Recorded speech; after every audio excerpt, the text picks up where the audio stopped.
You can get don't do it. You can get a mystery game if you guys have to be on YouTube to see what I'm telling him not to do. He's trying to ruin my segment because he knows it's the best segment of the podcast. So he's go ahead, do it. Fine, whatever. I don't care. You can go. He's trying to eat his chips. By the way, if you guys aren't on YouTube, he's trying to eat more of the queso I won't be chips. rude. I'll save the crunch for later.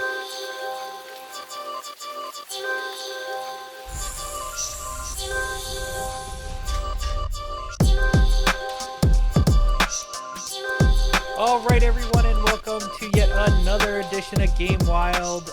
This was supposed to be holiday edition because, holidays are coming up. But unfortunately, we were going to do an ugly video game sweater contest, but one of us, Amazon I won't failed. say which one. It was Amazon. If you're going to say which one, it was Amazon. I blame Amazon, okay? Their fault, not mine. We were going to have an ugly video game sweater contest. Technically, if I wanted mine to come in late, I probably would have ordered the same one as SJW, but I was extra careful, and mine did come in on time, and then I just found out that his is still late, because I'll tell you something about SJW. He's an extremely poor communicator. Doesn't answer his phone. What are you talking about? You don't answer your phone. I know what you're talking about. You don't answer your phone. It's right here. I answered it. Yeah, I know it's right there, but one ring, and then it goes right to voicemail. Yeah. His text messages average about 20 to 30 minutes per answer. It's telemarketers, dude. That's why my phone is blown up by telemarketers. I just ignore it. I've told SJW how to fix that, where he can do it so that people on his contact list, at least, will go through. So anyways, I don't want to hear any more excuses. We are recording at around 2:45 Sunday Eastern Standard Time. So we are still going to do it next week. So we are going to do it next week because it still falls in December. But I'm going to take I'm taking at least 2 votes away from SJW because we will have it on Facebook, and you will be voting to see who has the best ugly video game sweater for 2020. Now, because we don't have the ugly sweater, we are going to do another edition of Gamer Eatz. But before that, we're going to ask the question of the week.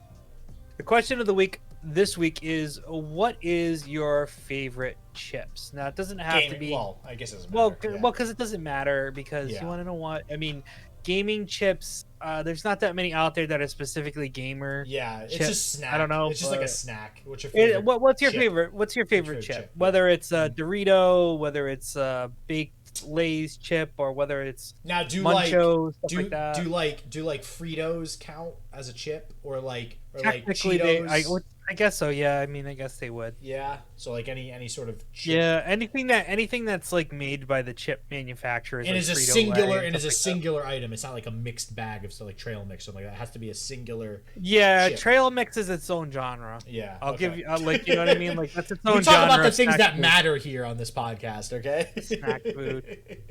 All right, so what do you got? What do you got? What's your favorite? I listen.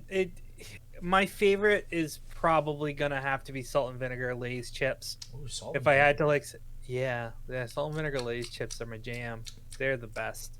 They're very, they're very like bitter to me, like the vinegar. Whatever. It's too vinegary, Well, it depends. I don't hate them, but I mean, listen. And the reason why I'll say specifically for gaming, you can get stuff on your fingers no matter what type of chip you eat, but you'll definitely get stuff on there, but you'll get less because then you could go into, like you said, the Cheetos, the Doritos, but then you get the Cheeto dust, and you don't want that on pretty controllers like these. This is a beautiful controller. You don't want dirty Cheeto hands on this nice blue controller. Well, and that's where my toss or hold on a second, since he's sighing, or this beautiful white one. As well, this one too. I hate you so much. I hate you so much. Do you know Jeff has like 8 of them? Jeff has like 8 of them. He's trying to Jeff from work. Well, then buy one from him. I'm sure he'll sell you one. For stock price, he's getting like double, triple the amount. Why would he? I don't know. Maybe I'll hit him up. Hit him up. I'm sure he'll take care of you. So, supposedly he's selling them. He's selling a bunch of them. So we'll see. Allegedly. Because we do dislike scalpers here. Well, actually, and that might be doing that. That was something we might have talked about later, but I don't know if we're gonna get to that or not today. But lots of people doing that. So my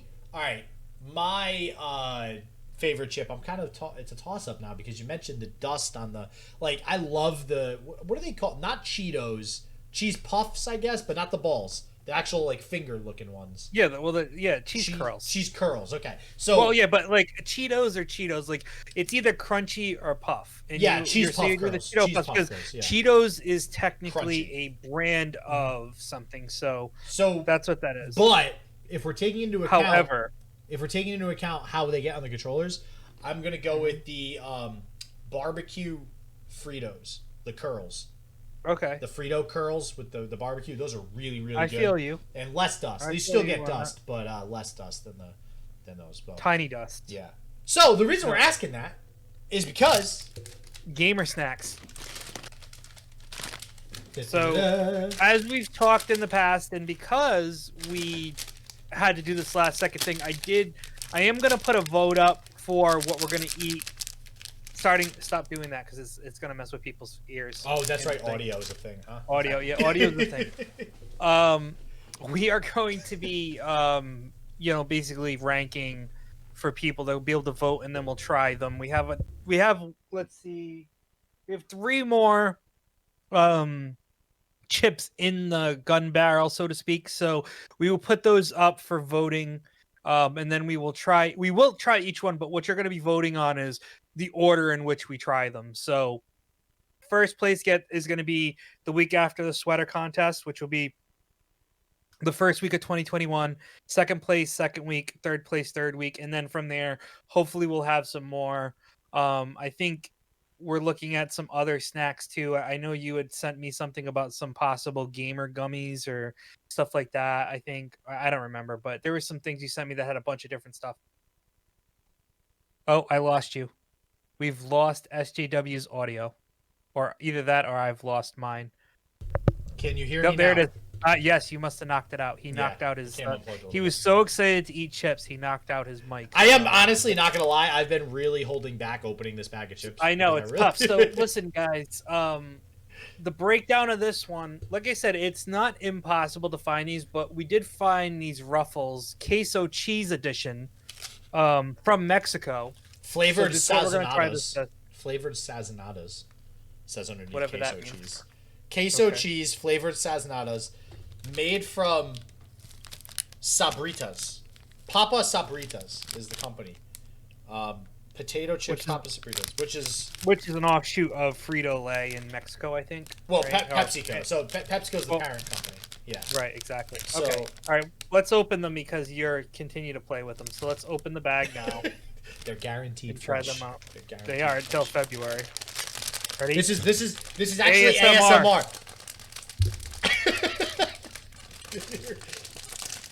Oh wow! All right, grab one. Did we melt your mind with the ASMR? Okay, here we go. Oh, they said, "Wow, those smell strong. They smell very cheesy." All right, here we go, Joe. All right, ready?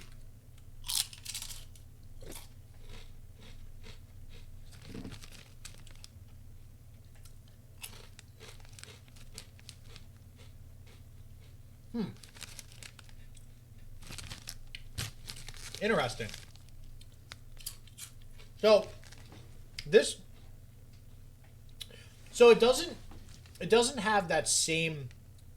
I feel like a lot of American cheese things have a very cheddar taste to them. Mm-hmm. This actually, surprisingly, I wasn't expecting this, and I mean, not for nothing. Maybe it's because it actually is Mexico brand. Actually tastes like queso. Yeah. Like it actually like queso that you would get from like, Chipotle or something, right? Not the Blanco stuff. The Blanco stuff garbage, by the way. The Blanco is garbage, and they should get rid of it, and they should put the good one in. The original back, by the way. Yeah. That's just a rant for something else. It does.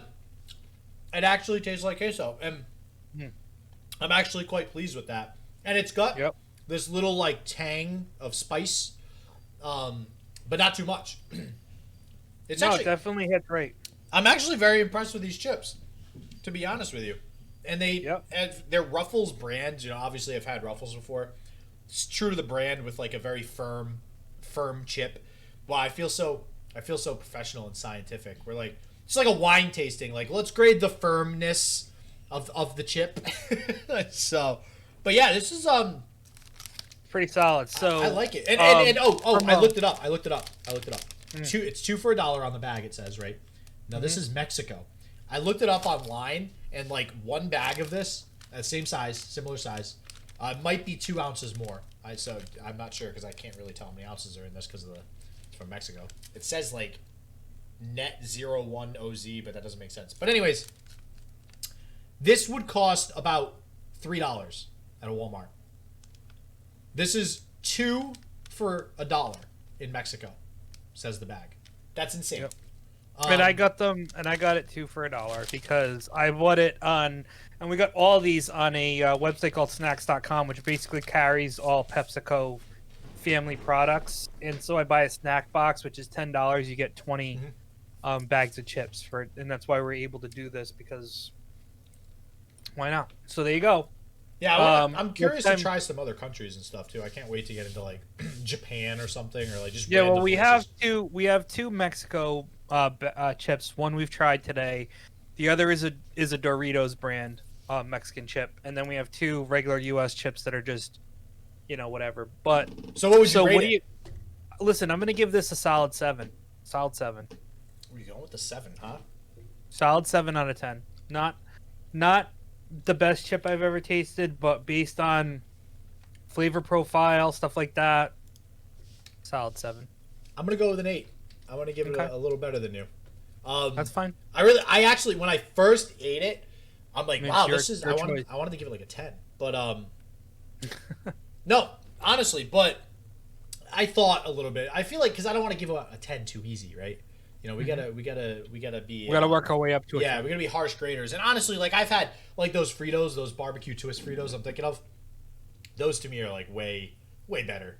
So I think those would be a 10. So I'm gonna go with an 8. Yeah, and that's the second time I've given a better rating, I think. Yeah, and I'm looking at my fingers. Well, no, because the first one you ended up going below me after we tried it a second time. Oh, that's right. How are your fingers? I feel like I'm okay too. So. we gotta do. Actually, that's a funny the dust category. Yeah, dustings. Actually, will this work? If you look at the chip, it actually seems like there should be a lot more dust than actually comes on your fingers. But I think it's the ridges, right? Ruffles have the ridges, which help kind of keep it kind of compact and together. So I'm thinking like moderate to low. So we would definitely say if you were into queso and you go on snacks.com and you buy the box, the snack box, you can get these for 50 cents each. Not a bad gamer snack. No, not at all.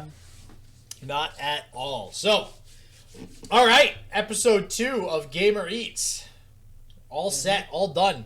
I'm actually, like I said, I'm really excited to do some other countries. But, all right. We will. The moment you have all probably been waiting for. Or not, because you've probably already seen it.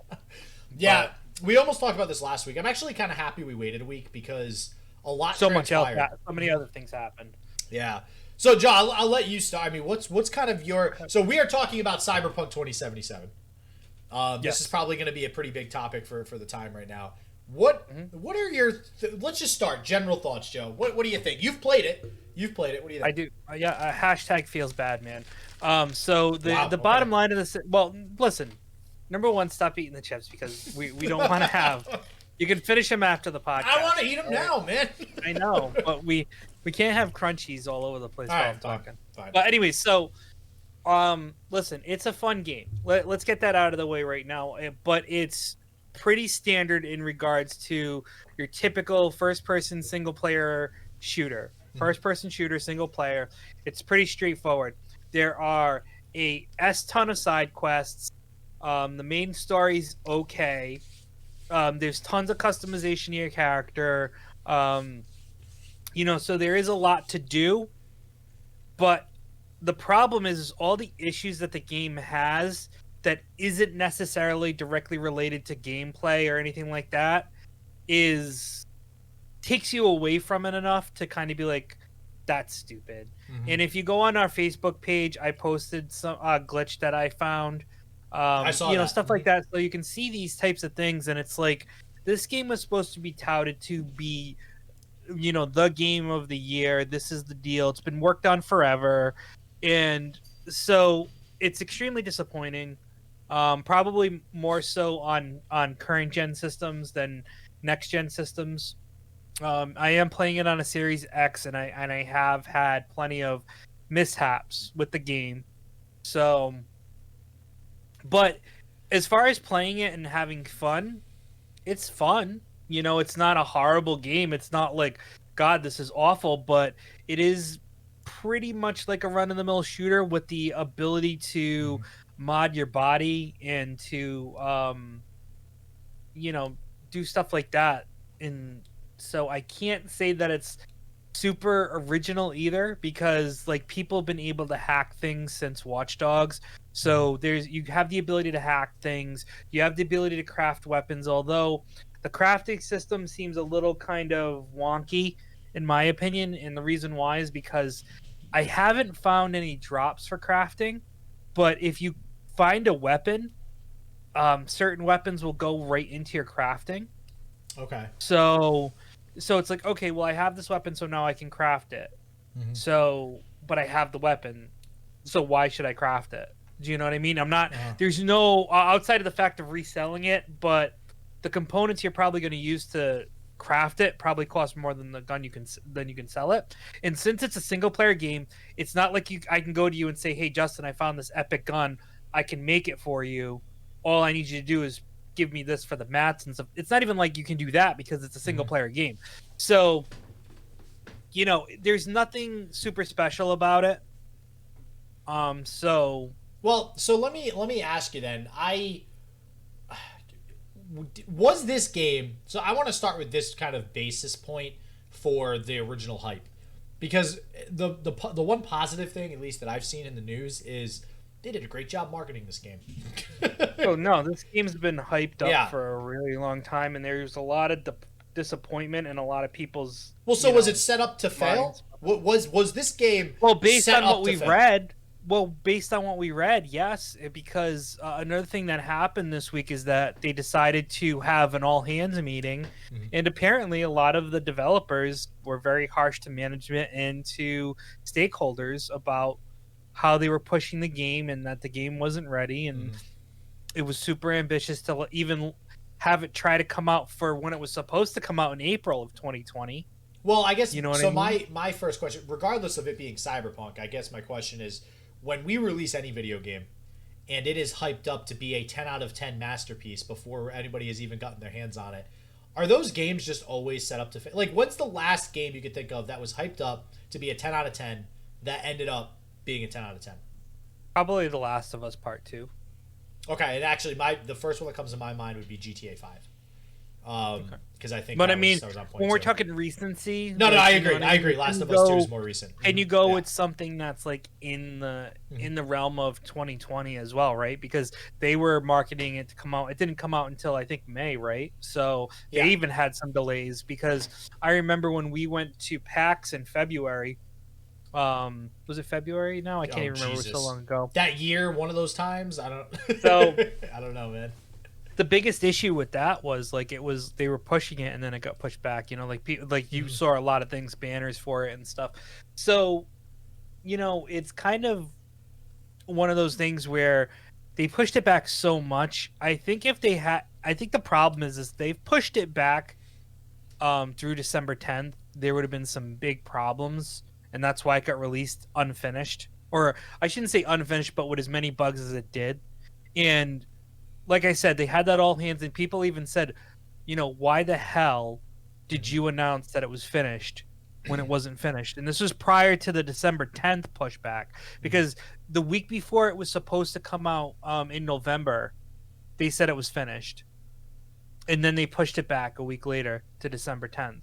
So it was stuff like that, and who knows where there'll be accountability held and so what's now gonna happen. I'm gonna be Captain Obvious here, because I have seen this in a few different articles, but it seems like management, for the most part, and people that have made statements, are trying to avoid using the elephant in the room as the excuse, and that is, how much did COVID have to play in this whole debacle, and are we as a community, as a gaming community, okay with saying, all right, you fucked it up because of COVID, we'll give you like 3 to 6 months to make some updates, patch some shit, and No, because another thing that was complained upon in that whole all hands meeting was the enforcement of overtime and requiring the devs to work overtime.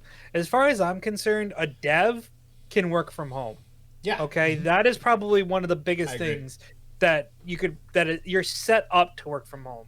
Okay, I know plenty of developers that work from home, whether or not they're putting their 100% in because they're working from home is another story, but they should be able to do it. This game has nothing to do with COVID. This game's mistakes have everything to do with the fact that they created a game that was not polished, and they were forcing it out because it was such an anticipated game that they needed to get it out before the end of the year. They could have actually used COVID as a scapegoat, and they didn't. They didn't, right? No, they have just specifically avoided it. Couldn't they have done that? Couldn't they have just said, you know what? The team has been impacted drastically due to what's happened in 2020. We apologize for having to push this game out, but to hold this game back yet again. But we believe that in March or April of 2021, we will have it out. Bottom line of the situation is CD Projekt Red had been spending so much time on this game, they needed to sell it. And that's what happened. Yeah, and I'm just even the article that I'm looking at specifically says scripting issues. And I'm not a master coder by any means or anything like that, but when I know what scripting is, and when I see something that says a game is having scripting issues after release, that's a large problem. That's not this guy's arm kind of goes through the wall in one of these minor spots in some random point in the game.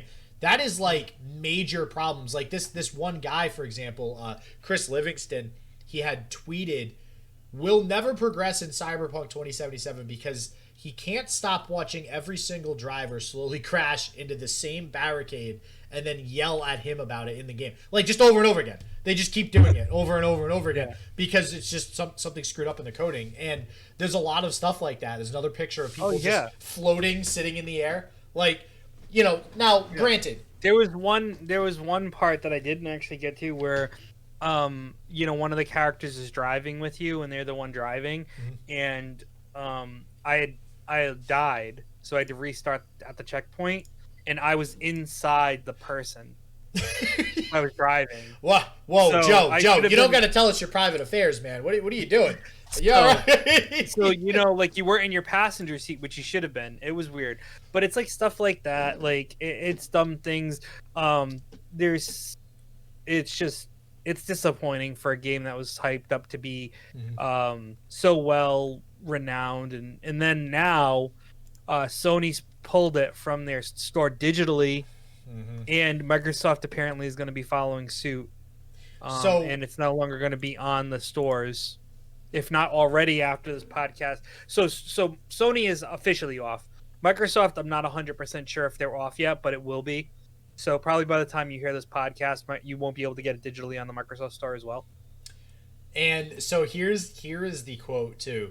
The Japanese firm, referring to Sony, firm's gaming unit, Sony Interactive Entertainment, said in a brief notice on its site that it, quote, strives to ensure a high level of customer satisfaction and would offer players full refunds for digital copies of the game.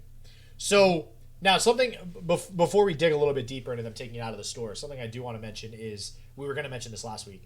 Cyberpunk had made a statement essentially saying, we agree, we screwed up, things are looking bad, we're willing to offer refunds.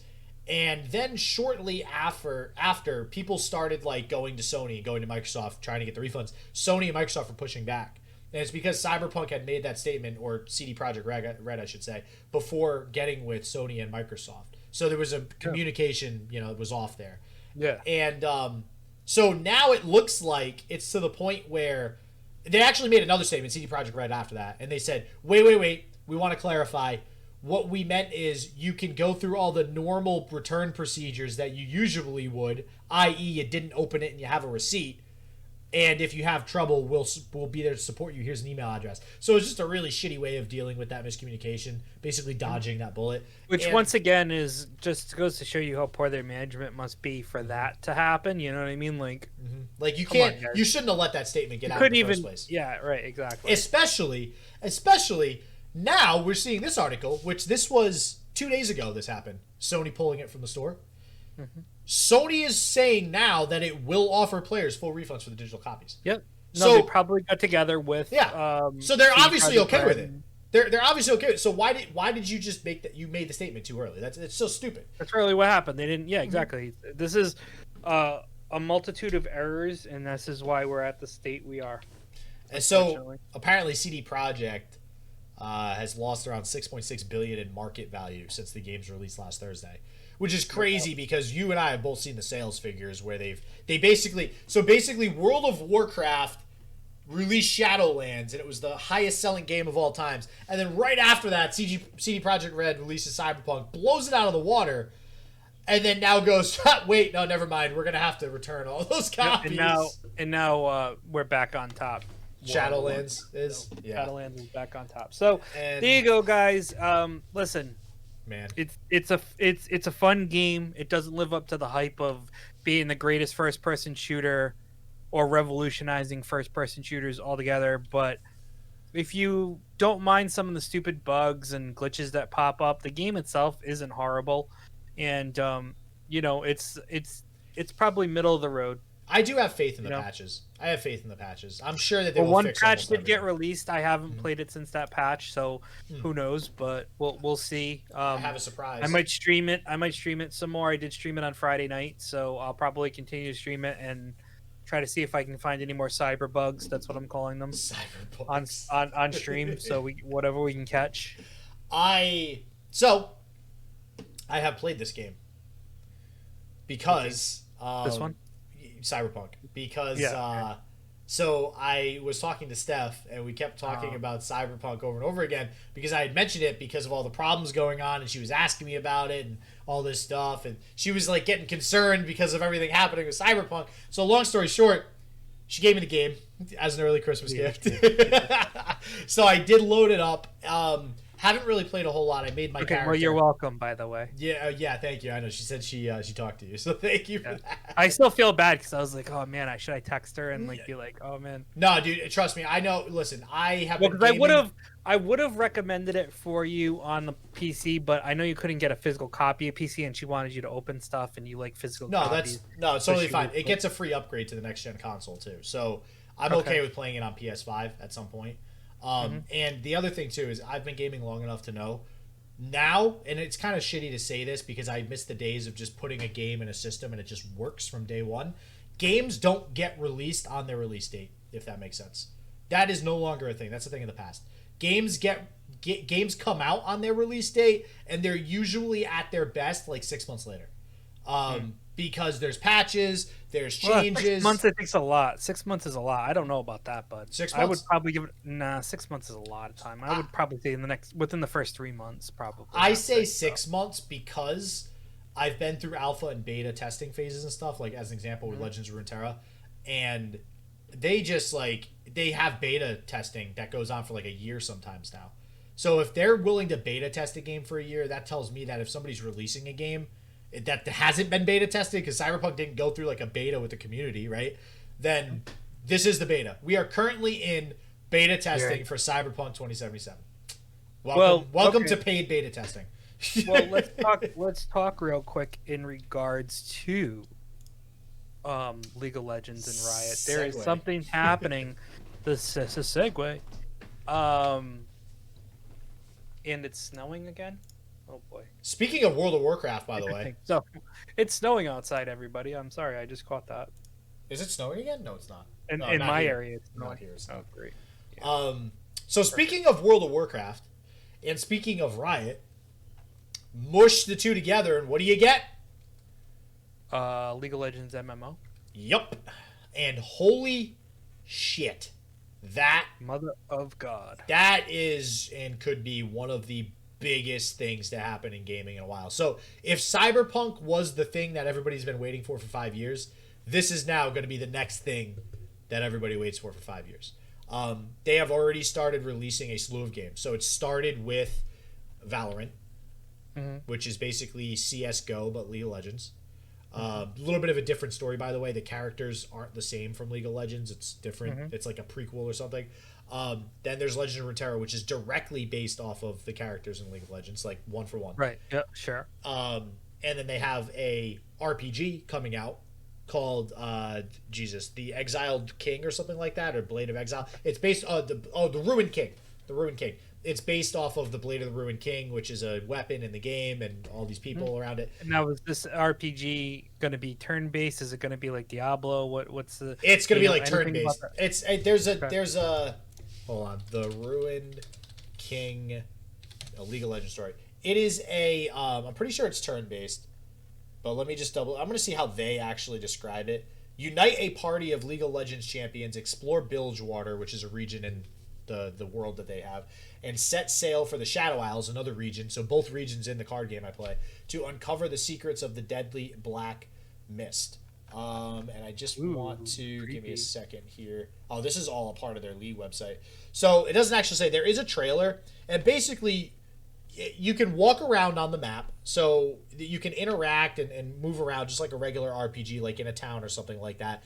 And then there are battles that are initiated, and it looks like, if you think of like Final Fantasy, where you have your 3 people on one side and you have the 3 enemies on the other side, and there's like turn-based battle. Right. It's got that kind of feel to it. Now, I'm not sure exactly how the battle system works. They don't show that. They just show the animations of people attacking back and forth, but it kind of has that vibe.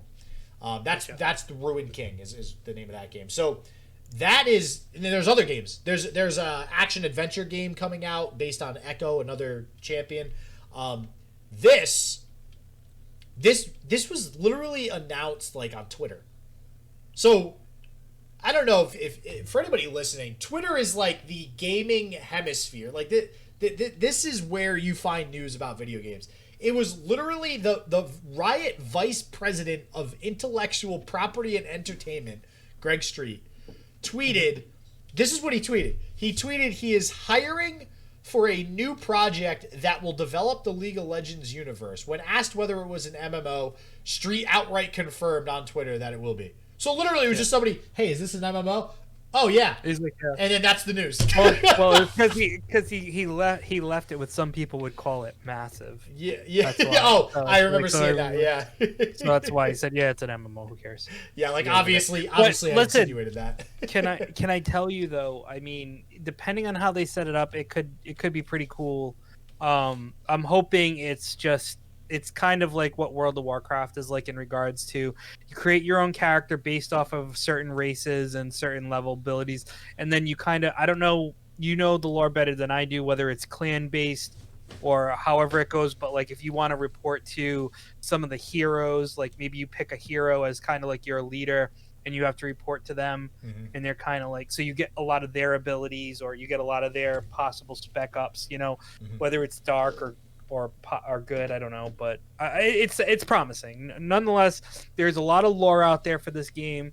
There's an extreme amount of world building that's already taken place, so they definitely have the building blocks to be a superior MMO if they do it right. And then the next question is do they decide to go the route of saying, listen, we're going to create this MMO and it's going to be free? Because that's what we've done with everything else we've released.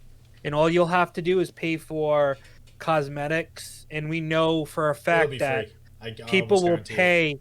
People will pay for stuff like that, so they can avoid loot boxes and stuff like that. They'll say you can pay for cosmetics, you can pay for like maybe mounts and vehicles and stuff like that. But outside of that, I think you'll. So yeah, I think it's very possible that this. I actually love that you mentioned that. I love that you mentioned that. So that's actually something I didn't even think about. Every other game they have made is free. Every single game Riot has made up until this date, Valorant, League of Legends, and Legends of Runeterra, you do not need to invest $1. And not only that, you don't need to pay to win. Valorant, you can just play and be good. That's all you need to do. League of Legends, you can just play and be good. That's all you need to do. Now, you won't have all the champions to choose from, but you'll have enough where you could just pick one, be good at it, and you'll still be able to win.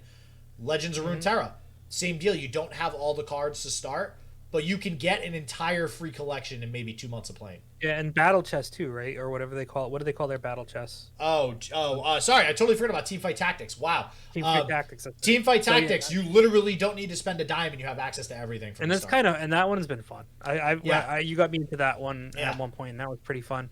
Maybe that's what we should stream together. I'm down to do Teamfight Tactics. Like that. Maybe we should do that. We have to stick to it. We need to hold each other to our guns this Friday coming up. All right. That's right. Fair enough. The other thing, so hold on. So back to my point, right? So that I think, so you could say Riot has the most popular game in the world right now, League of Legends. World of Warcraft or Blizzard has the most popular long-standing game. I would say, right? It's been around longer. It's been around since what, 2000, 1999 or something like that. Yeah, somewhere crazy like that. And it's probably arguably more recognizable to the general population than League of Legends, just because it has been around for more generations. Gen pop. Yeah. So, with that said, if they do make a MMO that is completely free, World of Warcraft, you need to pay a monthly subscription to play still. That is a money-making machine, okay? Riot, if I know Riot, is going to say, hey, here's the game for free. You need money to get all the cool stuff is all. But you can be online however long you want. You can do whatever you want. Now, I don't know, because I don't know. I imagine it takes a lot more money to keep servers consistently up and running for something like an MMO as opposed to single match games for something like League of Legends or Legends of Runeterra, which only require an intermittent connection of 30 minutes or so. Whereas World of Warcraft, people can play 12 hours straight. You know what I mean? So I don't know. You can argue one way or the other, but if they do that, that's going to completely shift the MMO universe. Like World of Warcraft, like Blizzard they are not on top anymore. If they're successful with it, this could hurt Blizzard in a way that they'll have to rethink how their whole entire business structure. Whether it's they're gonna have to lower their monthly prices or do something, because if you can get a better game out there, which will be impressive if they can. It's so funny to me because I keep mentioning Runeterra. Obviously, we know I play a lot of that game. Hearthstone was a game I played before that, which is another card game. Blizzard's route right now with Hearthstone, they have been testing things, and what I mean is they're slowly changing it to be more accessible to free-to-play gamers. But what's funny is the changes they've made to give away more free stuff still don't even put a dent in what they would need to do to be on par with Legends of Runeterra as far as acquiring a full collection is concerned.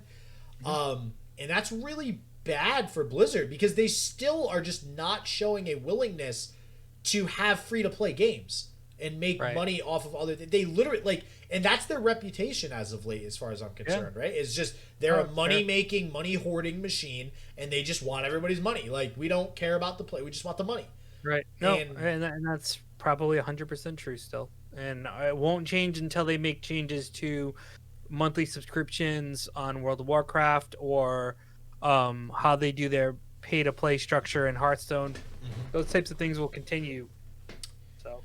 And another thing too with Riot, if you guys haven't heard of this, they also announced Riot Forge, which is not necessarily a game, but it's a publishing initiative where Riot will work with outside developers on games and other projects based in the League of Legends universe. So basically, didn't Microsoft have an initiative? Didn't Microsoft do something with third parties where it created this program for indie developers? Do you remember what it was called? No, I don't. Sorry. I think it might have been Sony too, or it might have been both of them. But I know that's a big thing is larger corporations creating these initiatives to work with third parties or indie developers to say, listen, use our IP, use our resources, you use your creativeness, make something really badass and cool, and we'll split the profits, right? I mean, that's how business works, right? And I think that's kind of the way to go. Teamwork makes the dream work, right? And I don't know. I really like where Riot is headed with a lot of things, and I'm very involved with just keeping in touch with some of the staff with Riot and on Twitter and stuff like that, and just their responsiveness. They're an awesome development group, awesome company.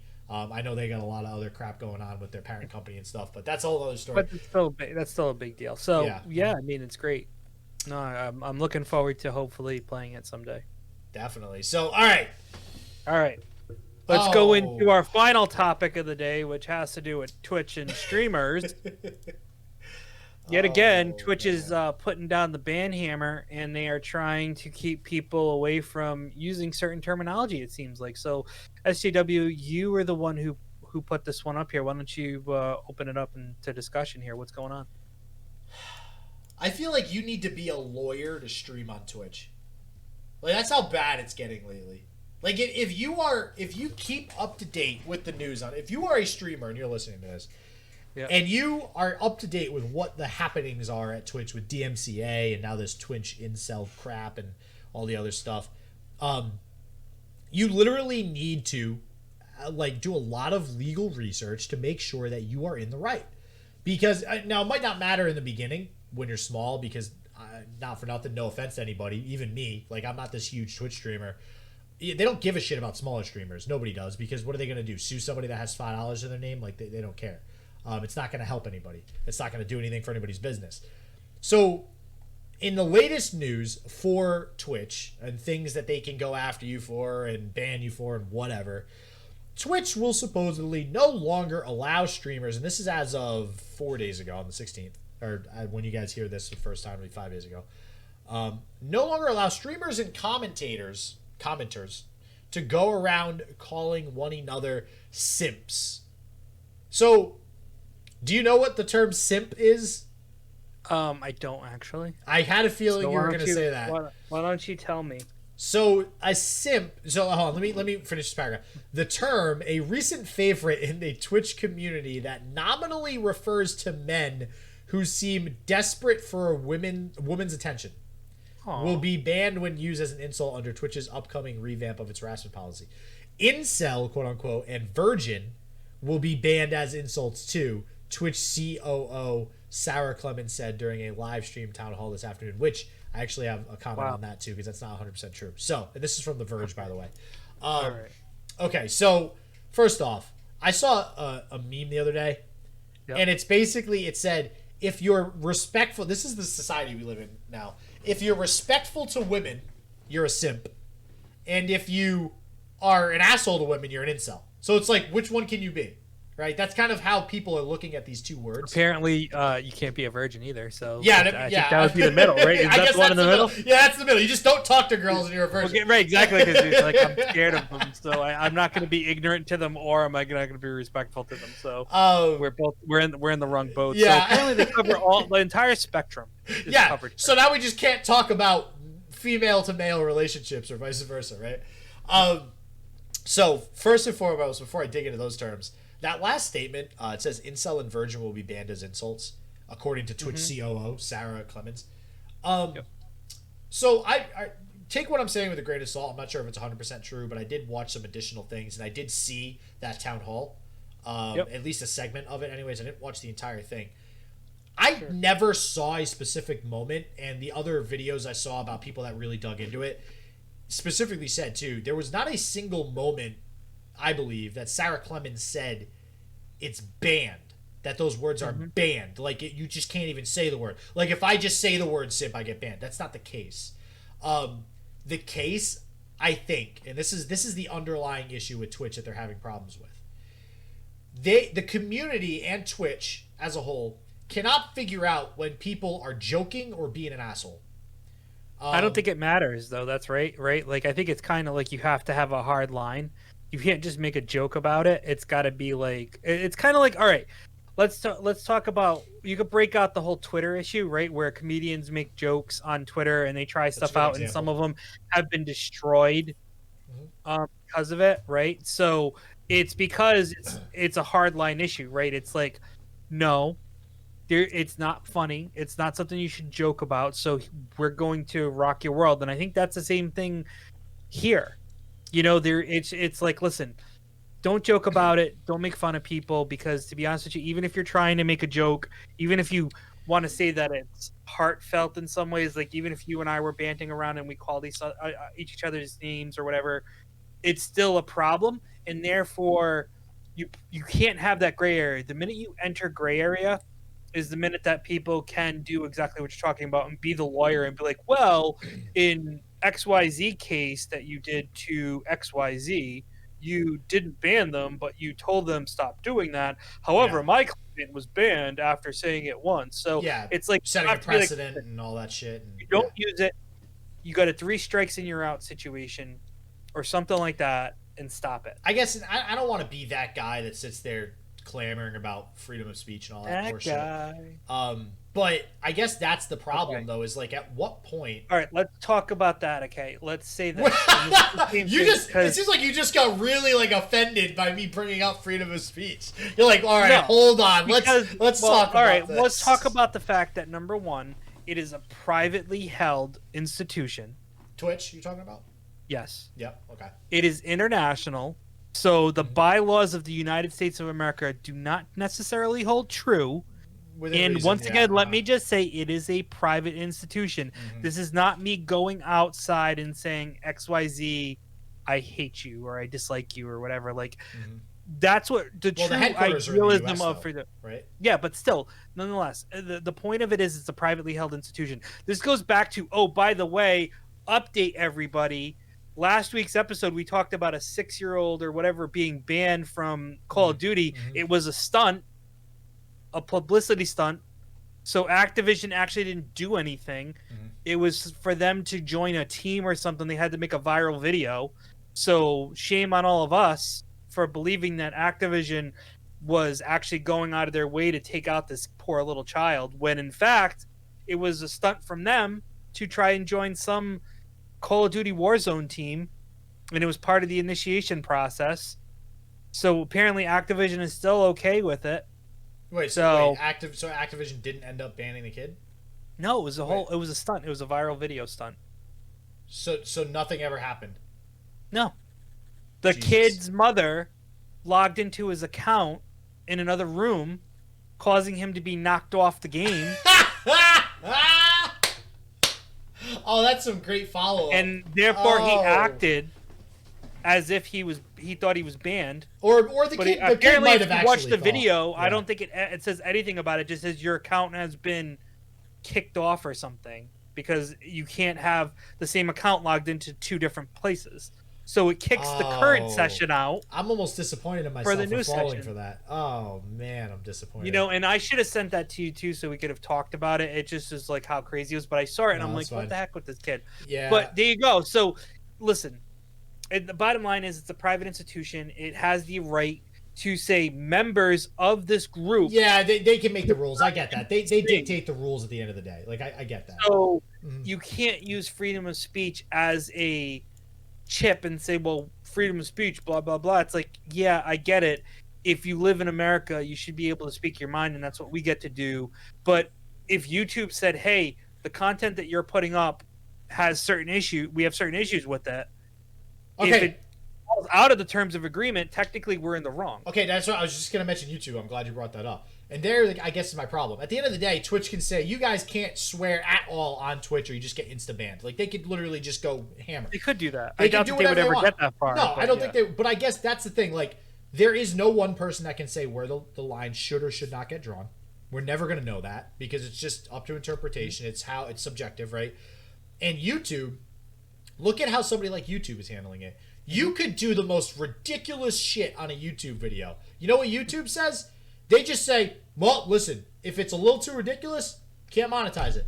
But go ahead. Fucking whatever. Do whatever you want. Throw whatever you want up. But if it's too bad and Coca-Cola doesn't feel like slapping their ad on your YouTube video because you're not going to make money off then of you just won't make money off it. Like, whatever. And simple problem solved. And Twitch just, like, doesn't feel lately with the DMCA and with something like this, like they can grasp handling problems, like, well. I think there's a better way to describe that, but they just don't seem to have a firm grasp on dealing with a large community of people that originate from everywhere. You have people from 6 years old, that's the kid playing Call of Duty, all the way up until 80 probably, streaming on Twitch, doing whatever they want, and all in between nationalities, races, everything. And I don't think they know how to deal with it. They don't. They 100% don't. YouTube does, and I think I'm very curious to see if YouTube puts Twitch out of business, just because Twitch is just doing a terrible job of managing things. DMCA might alone put Twitch out of business. I'm just we'll have to see how YouTube gaming is going to end up looking like, but yeah, I don't think Twitch will ever be out of business because it's owned by too powerful of a company, but I think it's going to not be as big of a moneymaker as Amazon believed it was going to be originally. So that's kind of why I think it has more of a chance of going. Or maybe it could get sold off to somebody like a Google or something. That's what I'm saying. I think Amazon doesn't give a shit about Twitch. Like, why do they need to care? Oh yeah, Twitch. Yeah. I wouldn't be surprised. No, Google owns YouTube. It would have to be somebody else that wants to get into it. Like honestly, I would have liked Microsoft to buy Twitch. Like, I'm kind of disappointed that didn't happen. Them just going under with their streaming service, sure. But that's why I think Twitch might fail, because Amazon has no incentive to give a shit about Twitch. They make so little money off Twitch. The problem is they don't have anyone to step up to them, right? Like, if you could have given like YouTube or Facebook gaming, if they give an easier way for content creators to monetize, I think that's what you need to do, right? You need to get people to jump over and be like, listen, we'll make it easier for you to monetize your stuff. Mm-hmm. And then you'll get more people to jump on it because more people want to make money doing this thing. Mm-hmm. And I'm not saying that it's still not going to be difficult to get to where you want to be, where you're a ninja or you're somebody of that stature. But if you can get more people to join and to take away people, because obviously, let's face it, it's not by signing big players to multi-million-dollar contracts. It's about grabbing the little guys and saying, come over to us, because let them be the all-star team. Let them have all the all-stars. Mm-hmm. But you want to know what? People like us are going to be the ones that are going to be moving away from Twitch and going to the other place, and we're building a whole new community, and all the people who are already there, like Ninja and Shroud and all those guys, they can stay on Twitch, and they'll continue to have their huge following. Mm-hmm. But if you can get enough people off of it where only all-stars per se are on Twitch, and then the people who grow and are like kind of farmed within the other communities grow and become big, well, guess what?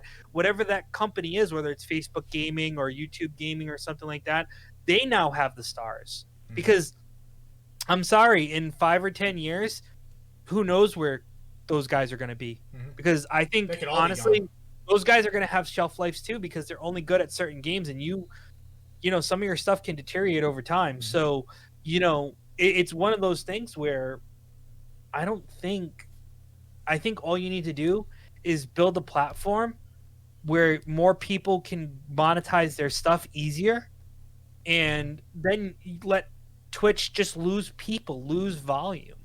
Yeah, instead Twitch just throws up. And they never did that. And to be honest with you, Microsoft's streaming service, I liked the route that they took with Mixer. It wasn't bad. It was difficult to become an affiliate style. Yeah. It wasn't accessible. And already being affiliates at Twitch, I was like, oh, well, I'm already an affiliate here. I've spread my time. Mm-hmm. You know, those types of things are what's going to really make or break Twitch. Is going to be like, listen, they need competition. That's the only way Twitch is ever going to change, is if competition shows up and says, we're taking good people away, but we're not going to spend millions of dollars to do it. Yeah, because we've already seen that does not work. And, you know, somebody like Dr. Disrespect going to YouTube gives me hope that YouTube will be that competition. Like, they are the competition, but YouTube is still only, like, this much of the pie compared to... But once again, what's YouTube doing to bring people like us over? To say, hey... Not a whole lot. Exactly, and that's the problem. And once again, it doesn't work. You can slap a $5-10 million contract in front of Dr. Disrespect, and yes, you'll grab his players, his people, which, 20, 30, 40,000 people, maybe? But that's one segment. Mm-hmm. Well, it's like... Segment. Here's an example. You know, like... Here's an example, right? Like Hearthstone. Hearthstone, recently, about a year ago, they moved their World Championship stream from Twitch to YouTube. Mm-hmm. And their World Championship stream, I think, had like over 200,000 people watching it on Twitch. Last year, when they moved it to YouTube, it had about 50,000. And then this year on YouTube, it had less than Legends of Runeterra had for just like a big event. Mm-hmm. So the World Championship of Hearthstone had like maybe 12,000 viewers peak. Well, and some random seasonal event for Runeterra had 30K. Yeah, but as we talked about earlier in the podcast, Hearthstone has lost a lot of its. Hearthstone's already been going downhill. So, but look how big of a difference that is. 200,000 to 50, like, come on. It's a huge dip, and I think that's a mixture of being on a different platform and people don't go to YouTube to find that shit. But let's face it, we all have separate accounts. We all have accounts to these things, and it's not like it's harder to get on YouTube than it is to get on Twitch. So you can't say like, oh well, blah blah blah. If you love the game and you follow it and you're on BlizzNet or anything like that, you'll see when it's being streamed and where it's going to be accessible. So my point being is that I think a lot of that could also be because a lot of people are a little butthurt about how Hearthstone has been handling the updates to the game and stuff like that. And the so pay to win yes, aspect. but once again, it's a problem. So well, as per usual, just more problems on the Twitch side of things, and hopefully we'll get through that stuff. But all right, what do we got, man? Get into it. Ruffhouse deals the 12 days of free games plus 70% off on the Epic Store. So every day you can get don't do it. You can get a mystery game. If you guys have to be on YouTube to see what I'm telling him not to do. He's trying to ruin my segment because he knows it's the best segment of the podcast. So go ahead, do it. Fine, whatever. I don't care. You can go. He's trying to eat his chips. By the way, if you guys aren't on YouTube, he's trying to eat more of the queso I won't be chips. rude. I'll save the crunch for later. Yeah. So, anyways, 12 days of free games plus up to 70% off at the Epic Game Store, including coupons of $10 that can be used up to any game $14.99 or above. So just make sure you're keeping an eye on the Epic Game Store to see what game is coming out because it's a mystery game every day. And then, like I said, you can get up to 70% off most of the games plus a $10 coupon. So use it wisely, everybody. And that is your Ruffhouse deals for the holiday week. And in Ruffhouse's defense, I mentioned Epic because I know I've actually mentioned him before, like to not use Epic as much because I feel like every week we're always because it's always Epic. But listen, guys, gals, you gotta go what's the phrase? You gotta go when gotta get when the going's good. No, you gotta go when the getting's good. I don't know, man. But you gotta go where they give you the free shit, and that's Epic. And so in his defense, I mentioned it. So and like I said, you have a lot of good stuff going on in regards to it's just they're just awesome. Epic's been on point. They are awesome. So with that being said, only 2 game releases. To the game releases with SJW. Only two. Again, I know the unfortunate paid segment, but not us paid. I mean, like you would have to pay for the games. Override 2. Pay me, homie. Super Mech League comes out December 22nd for PC, PS5, Xbox Series X, PS4, Xbox One, and Switch. All right, what do we got here? This is kind of like a mech fighting game. Weird. It's a gigantic robot brawler. This is it's apparently making a comeback. Apparently this was a game previously, but it's okay, never mind. It's almost like Super Smash Bros. Melee. But with mechs. So that's interesting. It's a 3D fighter. So then we got Super Meat Boy Forever. PC, PS4, Xbox One, and Switch on the 23rd. Yummy. This is the sequel to Super Meat Boy. This is a precision platformer, which is looks actually like a pretty hard game. So if you guys are interested in like challenging precision platformer type deals, this is definitely a game for you. You run, slide, tackle, jump over stuff. Over 7,000 levels to save their daughter Nugget from Dr. Fetus. Where do they come up with this shit? Who writes this stuff? I don't know. Man. And that's it. That's all we got, folks. Listen, guys, I'm going to do a quick in memoriam as well. This is something that SJW may not even know is happening right now. What? Because he's oblivious. But what'd I do? We are in a fantasy football league together, and it looks like SJW is going to be eliminated from the playoffs here. No, really? He's currently losing 116 to 84. He is the 2 seed facing off against what just happens to be a juggernaut in the 6 seed.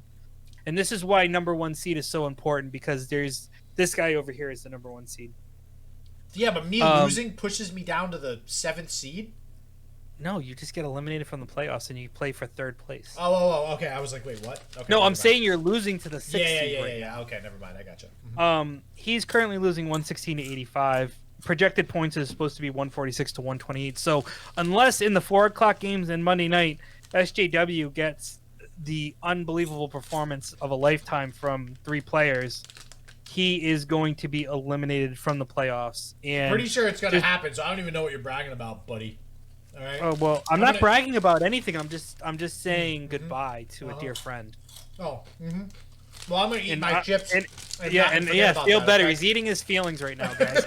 and as for I'm currently projected to win 119 to 104. So we'll see what happens there. But I just wanted to say that because we had a long and difficult fantasy football season.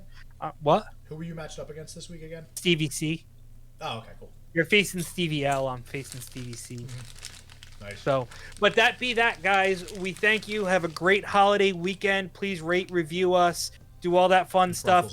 Check our Facebook group out because that's where we're going to have all of our voting, including what chip we're going to eat next. And next week, we will have the ugly holiday sweater contest, hopefully. So please look out for that. And if it does not come in, I will wear mine, and he will just put up a picture of his, and then you can vote. So thank you guys again, and we will see you next time on Game Wild. Later, everybody.